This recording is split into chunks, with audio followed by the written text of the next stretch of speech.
Ouvrons une page basket dans ce journal. Vincent Collet reste à la SIG. La décision a été officialisée ce matin lors d'une conférence de presse. Malgré une saison décevante à l'image de la fin et du dernier match, l'élimination en quart de finale des playoffs. Jérôme Gosset, Yves Lédig. Ça faisait 6 ans qu'on était toujours meilleur à la fin qu'au début de saison. L'équipe progressait. Cette année, ce qui a caractérisé celle-là, c'est qu'elle n'a pas progressé d'un iota. Et elle est même restée égale à elle-même dans la connerie jusqu'au bout. À chaud, la colère de Vincent Collet après l'élimination de son équipe en play-off face à Dijon il y a 15 jours. Une défaite humiliante qui sonne la fin d'une saison pas à la hauteur des ambitions strasbourgeoises. Pourtant, tout n'avait pas si mal commencé. Fin 2018, la SIG maîtrise son sujet. Les victoires s'enchaînent, deuxième en championnat, deuxième en Coupe d'Europe. Tous les espoirs lui semblent permis. Hélas, son jeu va rapidement se déliter. Des altercations entre joueurs dans les vestiaires, des cadres pas à la hauteur, un manque d'assiduité à l'entraînement mine peu à peu le collectif.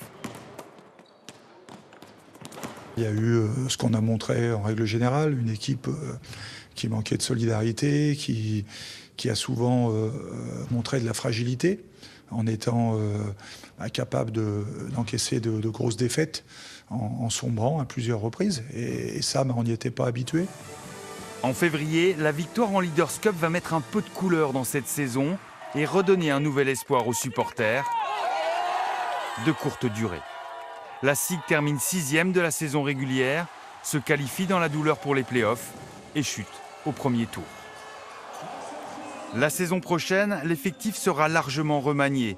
Vincent Collet, lui, reste aux commandes avec la lourde tâche de rebâtir une équipe compétitive. Marcel Bellon, bonsoir. Bonsoir. Merci d'être notre invité. Vous êtes le président de la SIG. Vincent Collet va donc honorer sa dernière année de contrat. C'est quoi, un choix sportif, un choix économique ou les deux? Les deux, il est sous contrat, donc on va au bout du contrat. Mais je suis étonné qu'on prenne comme une information le fait que Vincent Collet reste. Parce qu'il y avait des doutes, forcément, après pas chez moi, la fin de saison. Pas chez moi. Il est avec nous depuis 8 ans. Je crois que Vincent a beaucoup apporté au club, a fait progresser le club depuis plusieurs années. Alors c'est vrai que nous avons une saison, raté le mot peut-être un peu dur, mais en tout cas mitigée. Ouais, vous gagnez un des 3 trophées nationaux. On gagne un des 3 trophées, on termine 6e. On a pour la 7e année consécutive qualifié en Coupe d'Europe.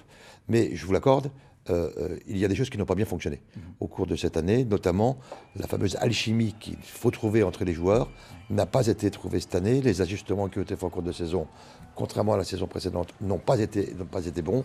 Et à l'arrivée, j'ai une déception, évidemment, la non-qualification en Coupe d'Europe au deuxième tour au mois de janvier, la défaite humiliante, le dernier match contre Dijon en quart de finale. Ça veut dire quoi? Ça veut dire que vous allez changer beaucoup de choses pour l'année prochaine. L'effectif, évidemment, d'un côté, une restructuration en interne. Qu'est-ce qui va se passer? Alors qu'il est, il y a 5 joueurs qui restent sous contrat. Nous allons recruter un 6e. On l'a annoncé il y a quelques jours. C'est un pivot qui nous vient de Lituanie. On a fait une erreur l'année dernière. On n'avait pas renouvelé le poste de préparateur physique. On va combler cette lacune cet été. On est en discussion avec plusieurs candidats, mais un préparateur physique sera là dès cet été. Et puis on va revenir à nos fondamentaux qui ont fait que la SIG a été et reste aujourd'hui l'un des meilleurs clubs du basket français. D'abord, faire confiance aux jeunes, continuer à faire confiance aux jeunes Français de 22, 23 ans qui ont, et je ne vais pas citer les noms pour ne pas prendre trop de temps, mais qui ont ces dernières années éclos ou se sont développés à la SIG. Probablement arrêter de prendre des CV ronflants qu'on paye très cher pour des joueurs qui finalement viennent gérer, je suis sévère, mais c'est le cas, leur fin de carrière à Strasbourg. Donc on va redresser un petit peu les choses, on va reprendre en main tout ça et faire en sorte que ce qui nous a réussi par le passé continue à porter la SIG vers les sommets du basket français. En tout cas, nous sommes toujours aujourd'hui l'un des meilleurs clubs français. Il ne faut pas céder au catastrophisme, même si, et je ne conteste pas une seule seconde, la saison a été décevante, mitigée et pas à la hauteur des objectifs. Un mot quand même, Marcel Bellon, sur le projet de l'Arena. Il devait débuter cet été, là, dans quelques semaines. Où en est-il, ce fameux projet de cette nouvelle salle? Alors c'est vrai qu'il y a 1 an et demi, j'avais annoncé qu'on souhaitait commencer les travaux cet été. Bâtir un projet de cette dimension est éminemment complexe, encore plus complexe que je l'avais imaginé. Et pourtant, j'avais de la créativité, croyez-moi. Je ne voudrais pas m'exprimer beaucoup sur ce sujet parce que je vous reverrai dans quelques semaines.